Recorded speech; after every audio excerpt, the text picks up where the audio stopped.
What if you could peek into a crystal ball and see the future of healthcare? Would you do it? Well, I can't exactly offer you a crystal ball, but our guest is the next best thing when it comes to health and healthcare design. Welcome to the latest episode of the Catalyst Health, Wellness, and Performance Coaching Podcast. I'm your host, Dr. Bradford Cooper of the Catalyst Coaching Institute, and today's guest is Professor Moyez Jiwa. Jiwa is a practicing physician in Melbourne, Australia, and the editor-in-chief of the Journal of Health Design. And just for good measure, because he didn't have much going on, he also happens to be the Associate Dean and Professor of Health Innovation at the Melbourne Clinical School, University of Notre Dame. On the coaching front, the last chance to pursue the MBHWC-approved coaching certification through the Catalyst Coaching Institute before the rates go up and still be on track to sit for the national board exam in early 2022 is now just weeks away. Reach out to us anytime. We can set up a time to talk through your questions. Results at catalystcoachinginstitute.com, or you can access all the details at catalystcoachinginstitute.com anytime you'd like. Now let's peer into that health design crystal ball with Professor Moyez Jiwa on the latest episode of the Catalyst Health, Wellness, and Performance Coaching Podcast. Dr. Jiwa, it is fun to have you join us. Thank you for making time. Thank you so much, Brad, and please call me Moyez. You got it. And that's easier for me to say too, so I appreciate that. So you're the editor of the Journal of Health Design, and I was looking through it last few issues, and you take an interesting look at obesity. So I'd love to jump out of the gate talking through some of that. You have one headline that jumps on the sitting is the new smoking with snacking is the new smoking. Love it. What does that mean to us, though, as individuals, as coaches, as anyone trying to make the most of their life? Okay, so I think the way to test this is to look at the ads that we had for smoking in the 1950s and 60s, and then look at the ads for chocolates and biscuits as we are now offering them to the public in 2000 and whatever. Yeah. And there's a real resonance. So what's happening essentially is that we're using food for pleasure. And that is a real problem because a lot of the time we're escaping from difficult circumstances in our lives and our jobs by looking for pleasure. And food is one of those things. It's very dangerous because it's high density calorific meals that we're having in between our lunch, breakfast, lunch, and Right. Wow, that completely makes sense. So in terms of obesity, you're a physician, you're working with physicians, you're speaking with physicians on your podcast. By the way, throw out the name of your podcast. You and I just had a chance to visit on that last time, just so people can follow you with that if they'd like while we're at it. It's called a Health Design Podcast. Perfect. And we'll have a link to that in the description for folks. But what is the role of physicians in managing obesity? This is such a big issue. It's a struggle for so many people. There's not easy answers, or we'd have solved this 30 years ago. For physicians, though, our son just started med school, so I'm extra curious on this. What is the role for physicians? And maybe speak at it on this topic from two different angles. One, the general practitioner, the family practice doc that has that long-term trusted relationship, and then maybe the orthopedist or the neurologist or the specialist that maybe they only see once in their life or once every 5 or 6 years. Is there a difference in the way those different physicians will address this? I think that's a very good question. And firstly, the orthopedist, the specialists are seeing it as often as we family docs are seeing it. So rates of obesity, overweight and obesity are 60 to 80%. So unless you're only managing patients who are normal weight, you're going to see it every day, day in, day out. And it's going to impact on your results because huge. Obesity and surgery are not a good mix. Right. So I think that the difficulty from the family physician's point of view is that there's very little time in the consult to deal with this. Now, sure, you might have a relationship with a family or an individual that spans many years, possibly many generations. But you only have a very short time to address the issue. And often the issue is appearing at a time when people are least likely to attend doctors. So, late adulthood, early middle age, older people, that's when it's beginning to show its effect. And the time when you can most do something about it, when you're in your late 20s, early 30s, 40s, you're not going to see the doctor, and you're going to see the doctor for minor things. So for the doctor to then lecture you about your weight becomes really problematic. That is a great point. I had not thought of that. So that key window of opportunity for the physician, for the patient, we're missing it because there's no reason to go. There are plenty of reasons, but generally speaking, people skip those 15-year period from 26 to 41 or so, and then they wake up and say, oh my gosh, I better get in touch with my family doc. That's exactly right. And in fact, you don't think I better get in touch with my family doc, because as far as you're concerned, you don't have a problem. Yes. Because when you look around you, everybody else is, wearing XL and XXL clothes. Completely. Yeah. So you don't see it as you're blind to the fact that you have a problem. Right. And those problems they're just waiting behind the curtain to attack us in those 50s, 60s, 70s in terms of blood pressure, diabetes, Alzheimer's, all these other things that are related to something that's hiding in our 20s, 30s, and 40s. Correct. Yeah. And, when you go to work, classically, what you do mid-morning, you go for a coffee with a friend, right? And what do you do then? You have a biscuit or you have a muffin or something, and you've taken on 500 calories before you even start. Yeah. You don't see that as a problem because you see that as part of the culture, part of the routine of going to work. Yeah, habitual. So for the physicians listening, what is your advice? What can they do differently in those? And I think when we were chatting yesterday, you said about 20 minutes per patient. Here in the US, it's probably closer to 7 to 9 minutes in that limited time, without simply lecturing or handing them a to-do list. What can a physician do? I think we need to be very careful how we handle this, because if we decide we've got a role in this, we need to have the resource, we need to have the time, and we need to have the skills to deliver the message. Otherwise, all we do is make a bad situation worse by focusing the patient on a problem that they don't recognize when they're dealing with a whole bunch of other things, whether that's their blood pressure or their diabetes or whatever it happens to be, which, by the way, takes at least that much time to deal with in the consult. Right. So I think we need a rethink in the way we approach the problem of weight management for our community. And I kind of set up this interview as this: you're the crystal ball man. You got the eye on what we're going to be doing the next 10 to 20 years. What changes do you see coming that may positively impact that, both for the physicians and for the patients? I think we need to think about where people are, and often they spend, as we said yesterday in our conversation, they spend most of their time at work. I think here is a role for people who are not necessarily in medicine, but who are working with people who see the impact of these problems on their lives, who see what a break time looks like in the work environment, and to work with people at that point. So my team are working on an innovation, I'm sure many others are, where we're producing avatars that show you what happens when you put on weight, when you lose weight. And we're specifically focusing on what you look like when you stop snacking. Wow. What you might look like in the next 6, 8, 12 months if you stop snacking. Because we all know that exercise has a very limited role in weight management. Your results are largely based on what you put in your mouth. And so putting aside the fact that you're not going to have abs if you stop snacking, you're certainly going to lose weight. And if you lose weight, it's the right step in the direction of getting the body that you want. And let's face it, that's what we're all after. The drivers for many people are not to do with what's going to happen in 20 years' time when I get diabetes. They're to do with, what am I going to look at Cousin Joe's wedding in another 6 to 12 months? Yeah. And we can provide that crystal ball, as you say. So I love this.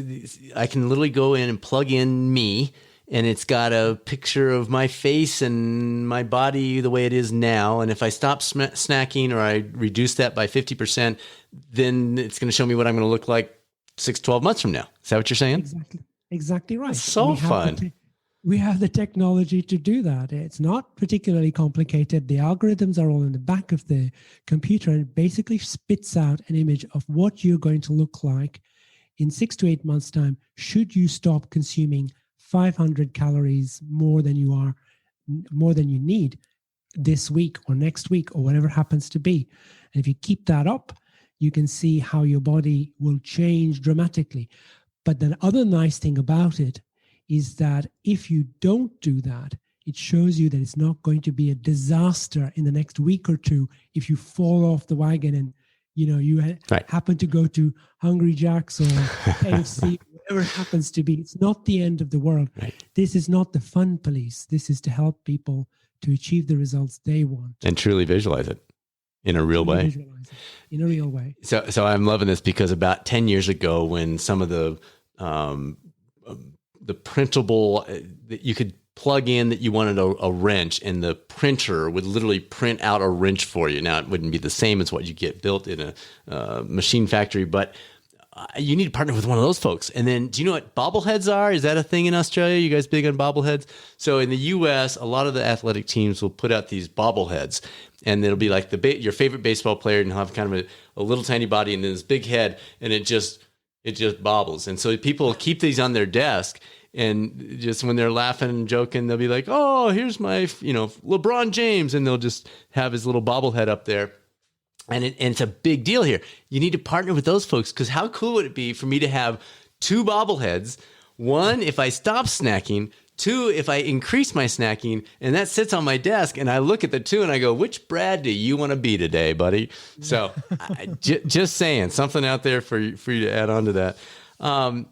One of the other things in the journal that it talks about is the role of alcohol consumption in obesity for middle-aged men, and I'm assuming women very similarly. Can you talk through that a little bit with us, and at what levels? Is it any? Is it medium levels? Is it more than the recommended daily allowance? Those kinds of things.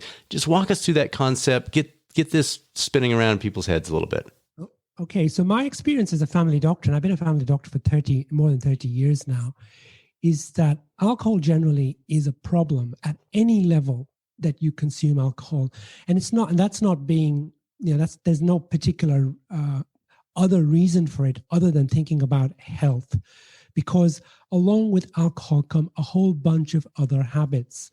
So you go to the pub, or you're sitting in front of the television, and you're watching a game, and you've got your beer. You're going to want something else to go with that. So you're going to consume chips, or you're going to consume peanuts, or whatever it happens to be, dense, calorie, full of bad food.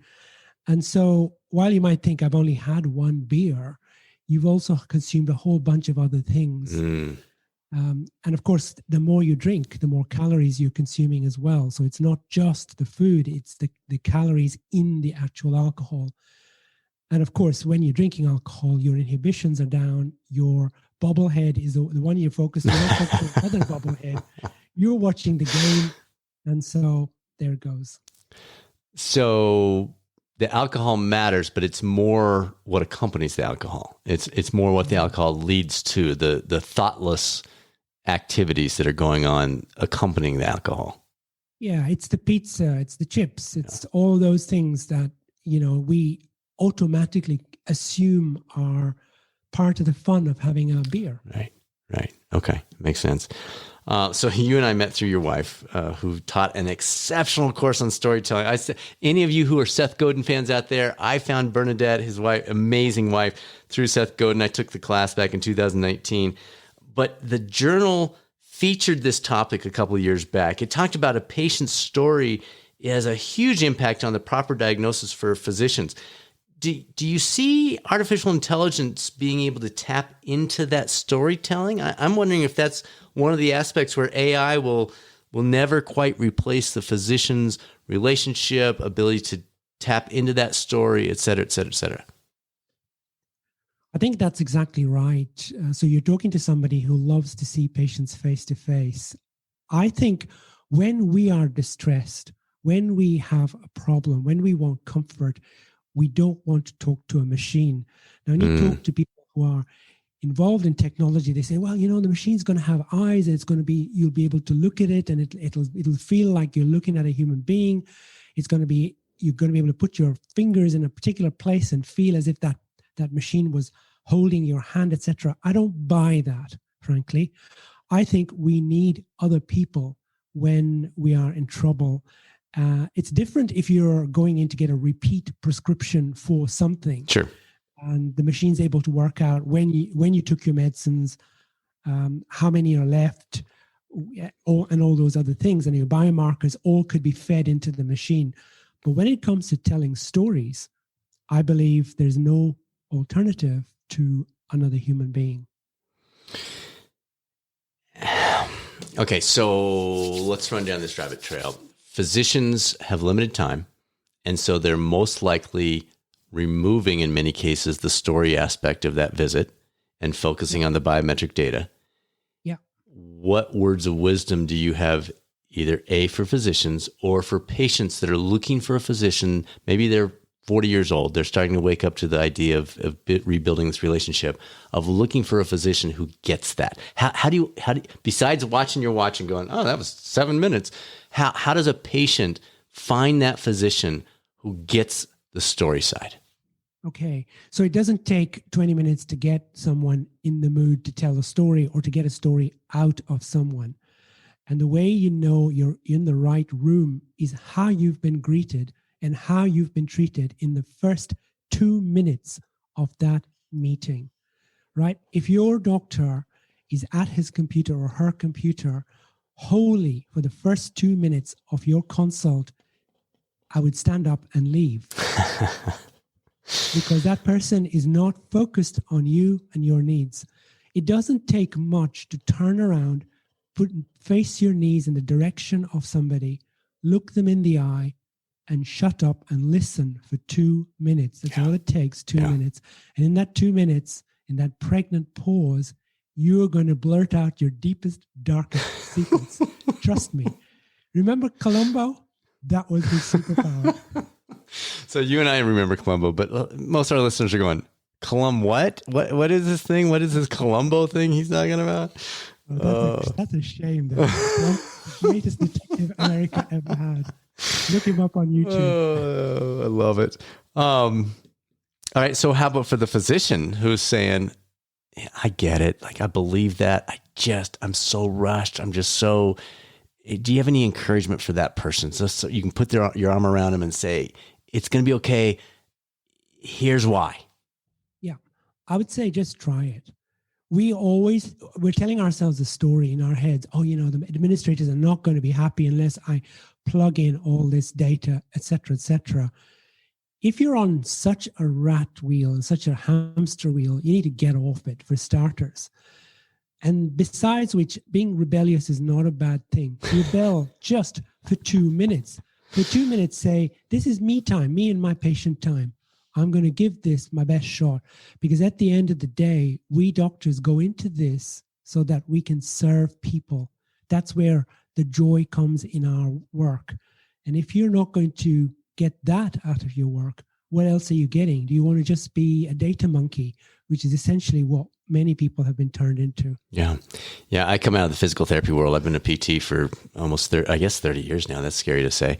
And I remember when we switched over to HMOs in the mid 90s, probably, there was a big push for time. And one of the things I tried to encourage people to do, I was not always good at it, but things I tried to do was realizing that if you do exactly what you described, if you invest that first 2 minutes truly listening, it generally decreases the time you need in the other aspects of the evaluation, because they're going to give you the key information and then you can guide your stuff. So it's not as if you're having to, you talk about rebelling. You're not having to say, I'm just not going to listen to the administrator. You're saying, wait, if I invest this 2 minutes, my other 18 will be better spent.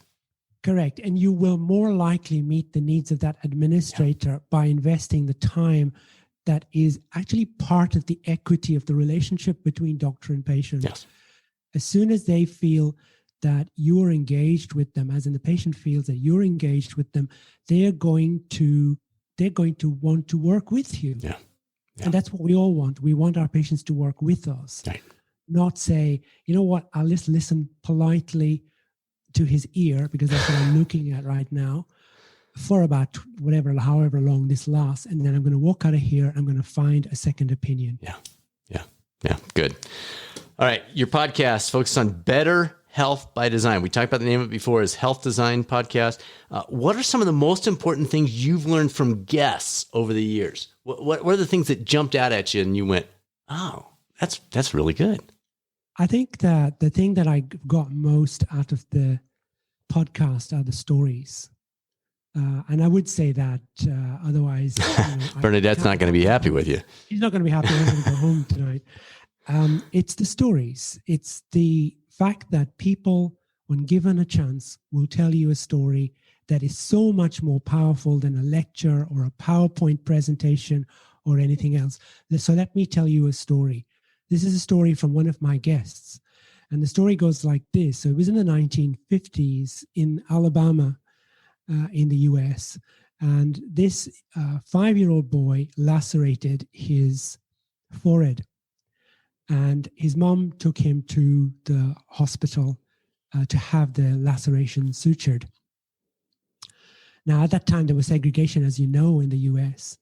And the doctor, a white doctor, put the sutures into this child's forehead. And the mom realized that she didn't have money to pay for that procedure. So she said to the doctor, which often happened in those communities, why don't I pay you forward? I'll pay you as time goes by. I'll pay you a little bit each week, and we'll cover this. And the doctor took the sutures out. Oh, no. Now, that story was told to me on the first anniversary of George Floyd's death. Wow. Extraordinarily powerful story. And the person who told me the story said, this story is still a part of some Americans' lives. And so I realized then that, Bernadette was right. It is about stories. How much more powerful is that than a political statement about the kind of indignities that some people have to suffer, not just in the US, by the way, but across the world. Sure. No, I think that resonates so well. I think a lot of people listening to you reshare that story. We're just kind of sitting on the edge of the seats going, no, they're not really. What? And so you're right. That simple, short, 45-second story carries more weight. That will stick with people. It'll stay with them. It will remind them when they're in a similar situation where they could be that doctor or that mom. Yeah, I love that. There's so many layers to that. Layers about commercialization of medicine. Yes. Layers about inequity. Layers about the indignity we heap on one another, and the layers of the humanity of the person who accepted that. She had to accept that situation and deal with it. And she did. She took the child to a veterinarian. That's what happened, because that's what needed to happen in order. And what led to the outcome of that was the boy, the 11-year-old boy, my guest on the podcast, Ron Wyatt, went on to become an extraordinarily gifted physician because he wanted to change that. Right. I'm going to be different. I love that. Love that. Tell us more. Like you got me drawn in here. Is there another one that jumps off the page where you're like, oh yeah, and then there was this one? Keep it coming, my friend.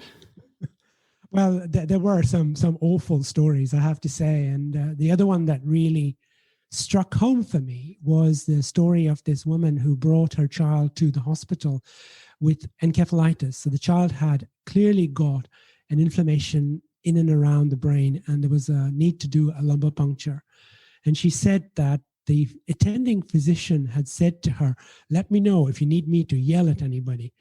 And she said, why would I need to do that? She said, well, things happen at this hospital which really shouldn't be happening. And what happened, in fact, the night the child was admitted, was that she was subjected to 3 or 4 attempts at a lumbar puncture by medical students.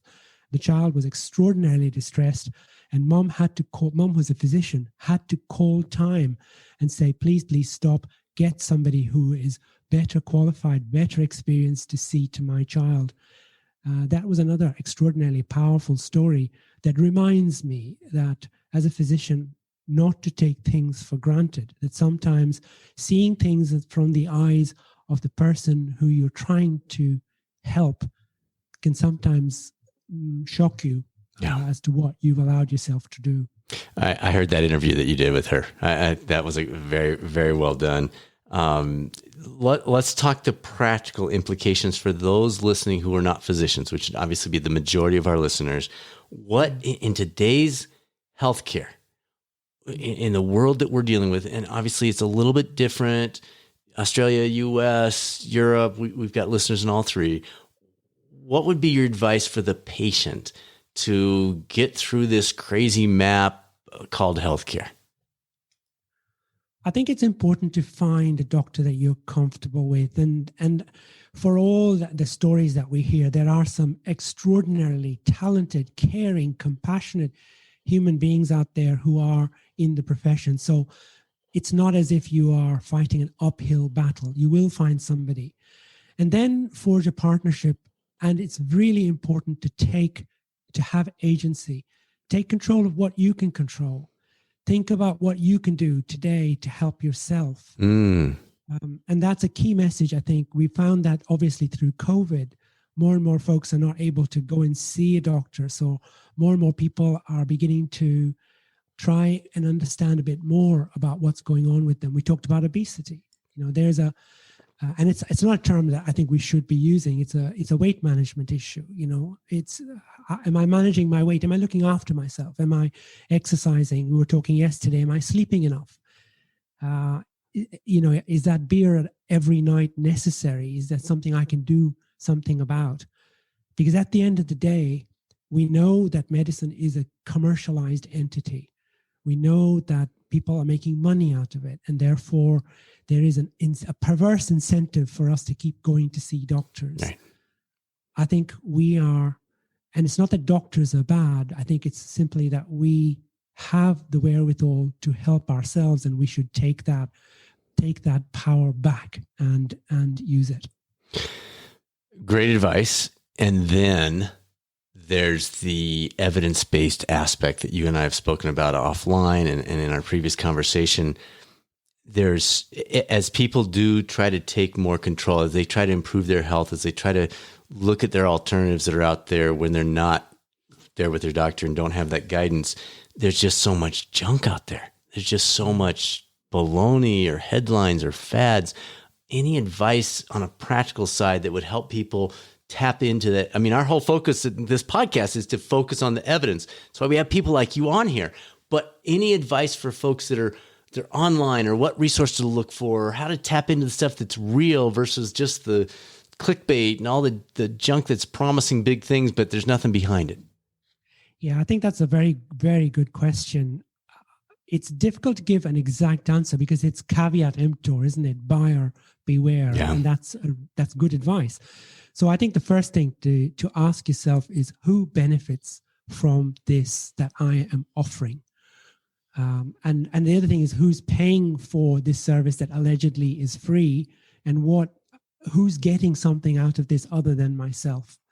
If you ask yourself that fundamental question every time you are offered something, you will begin to understand what's bogus and what's actually out there that is aimed specifically at you and wants to serve you. And then in terms of the credibility of those giving the message, you and I are doing a podcast. Who are we? I hope people realize we have that background, but anybody can do a podcast. Anybody can have a YouTube channel. And there are so many things, anybody can do a blog. And there's so many things being passed around as, oh, look what I found. This is nothing. Like this person doesn't even know, they have no background in this.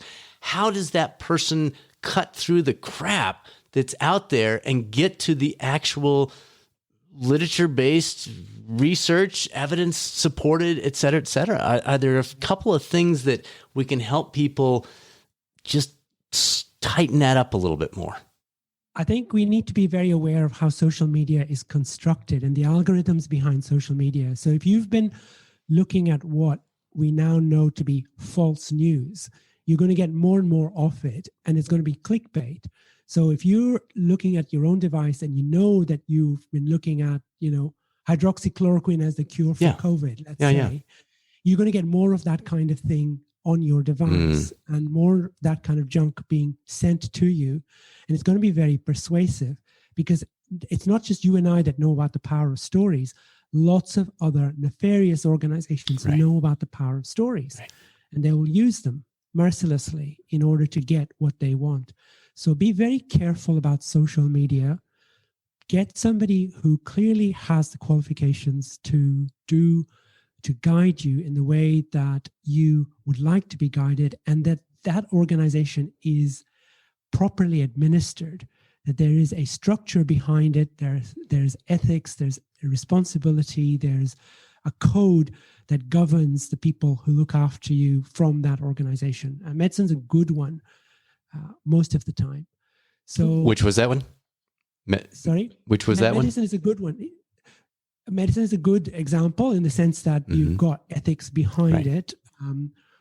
But again, you've got to still be on your guard. And when you're offered, let's say, bariatric surgery, for example, look at the evidence for the benefit. Right. You know, bariatric surgery is one I worry about because we know that cutting out large bits of your bowel will make you thinner. But what we don't know is the long-term effects of that. Unless, of course, you're critically ill and that unless you lose a lot of weight really quickly, your life is in danger. If you're borderline weight and someone's offering you bariatric surgery, I would be thinking twice, even if that person happens to be a doctor. Yeah, good. All right, surprises. Let's talk about some of the things that you've been most surprised about in terms of your guests, the insight they brought to you that you've, even with your background, 30 years plus as a GP, have said, what? I didn't know that. And then you looked into it and sure enough. Yeah, I think, as I said to you, it's the stories, it's the power that it's the surprising things that people do when they've got their back against the wall. And you know, what I discovered was that people who were critically ill, people who were given a terminal diagnosis, went on to do really well when they decided that they were going to take agency, they were going to find a solution, they were going to research their situation. That was a very pleasant surprise because by and large that seemed to work for those guests.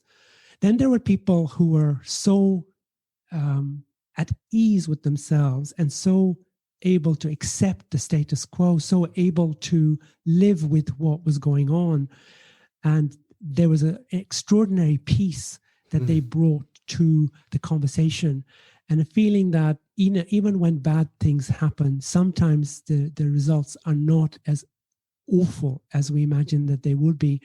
And often patients have said to me, the best thing that ever happened to me was that I got cancer, because it changed my way of looking at the world. It made me a more generous person. It made me a more the person that I would like to have been all my life. And that was, it comes as a real surprise when you hear stories like that. Yeah. So I'm hearing two different extremes. I'm hearing the person who digs in and says, all right, I'm all in. I'm going to do my research. I'm going to talk to people. I'm going to make some changes. And then on the other side, the acceptance piece. Is there ever a way to combine those two? I think so, because even when you are cured, in inverted commas, of an awful illness, you are not the same person. And there are, the best example I can give you is B.J. Miller, who is this physician who lost one arm and both of his legs through a horrible accident when he was 19 years old. He was horsing around on top of an electric train, stood up and grabbed the cables above him and lost his limbs. He is an extraordinary man who's gone on to be an extraordinary physician, palliative care physician, deals with death and dying every day. And with all of his restrictions on his physical abilities, has gone on to be on the world stage, has been a guest on Oprah, and every day helps people come to terms with the fact that it isn't going to end well. And he does it with such grace. And yet he pursued big things in the process. And yet he pursued big things. It didn't stop him doing amazing things. Yeah. Wow. All right. So let's pull that crystal ball out one more time. Are you optimistic about the future of healthcare? What are your thoughts about where we're heading with this? I'm very optimistic about the future of healthcare, both from the point of view that technology is going to help us to achieve great things. And I talked about the Future Me app, the one that the avatar one. And that's a very small example of the kind of thing that technology is now allowing us to do. But also that the customer, if you want to call it that, and I don't like using the word customer in healthcare, but let's use that for the moment. The customer in healthcare is morphing. They are becoming much more enabled. They're becoming much more awake to what's going on around them. And I think there's now an acceptance that healthcare isn't just about doctors. It's about all of us. It's about our employers. It's about the people who at work are going to help us to be more healthy and be more mindful of how we're treating ourselves. And I think there's also an awakening amongst the population that we are heading into difficult water with our weight, our smoking, our sedentary lifestyles. And if we can do something about that, and many more of us are doing more about that, then we can avoid the catastrophe that awaits, which is, 1 in 2 of us with cancer and dementia and heart disease and all the rest of it. Right. Telehealth is said to advance at least a decade due to the pandemic, because people are forced into that. And so something that was moving along just incrementally all of a sudden went boom. Is that good? Is that bad? Is it a mix? What are your thoughts on that? Yeah, it's good. It's good in the sense that people who couldn't access doctors are now able to access. And it's better to have some access than have no access at all. It's bad if we think it's going to replace the office visit. The face-to-face. The face-to-face, for all the reasons that I've explained. Okay. I think, if you've got a chronic illness, a long-term illness, and you're going for follow-up or a coaching session with somebody, it's fantastic to get a telehealth consult. But when you're in trouble, when you're bleeding from somewhere, or you've got a lump somewhere, or you've got symptoms that you're not sure about, you want to see somebody face-to-face. Yeah, good.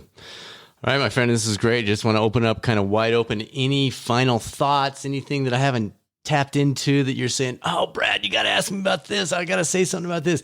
Any words of wisdom you'd like to leave the listeners with that I haven't done a good job of drawing out yet? I don't think so. I think you've done a fantastic job, Brad. I would just say that how we communicate with one another is so important, in the sense that we are used to facts being relayed to us all the time. And sometimes the better way to get information is from somebody who's walked the walk and talks the talk, and that is a much more powerful way to reach deep inside ourselves if we want to make a change in our lives. Love it. Doc, thanks for joining us. This is great. Thank you so much. Thanks for tuning in to the #1 podcast for health and wellness coaching. And thank you to Professor Jiwa for providing his insights about the future of health in this week's episode. If you're looking for additional information about health and wellness coaching, feel free. Always reach out to us anytime you'd like. Results@catalystcoachinginstitute.com. We'll set up a time to chat, and you can access additional resources at catalystcoachinginstitute.com anytime you'd like. Next week's episode is a hidden gem featuring an orthopedic surgeon who sounds nothing like an orthopedic surgeon. He often suggests things like skipping the MRI, waiting on surgery, reanalyzing your arthritis, and other guidance that is evidence-based, but definitely caught my attention and many others. It's one of our most popular episodes of all time, for a very good reason. Now it's time to be a catalyst on this journey of life. The chance to make a positive difference in the world while simultaneously improving our own lives. The essence of being a catalyst. This is Dr. Bradford Cooper of the Catalyst Coaching Institute. Make it a great rest of your week, and I'll speak with you soon on the next episode of the Catalyst Health, Wellness, and Performance Coaching Podcast, or maybe over at youtube.com/coaching channel.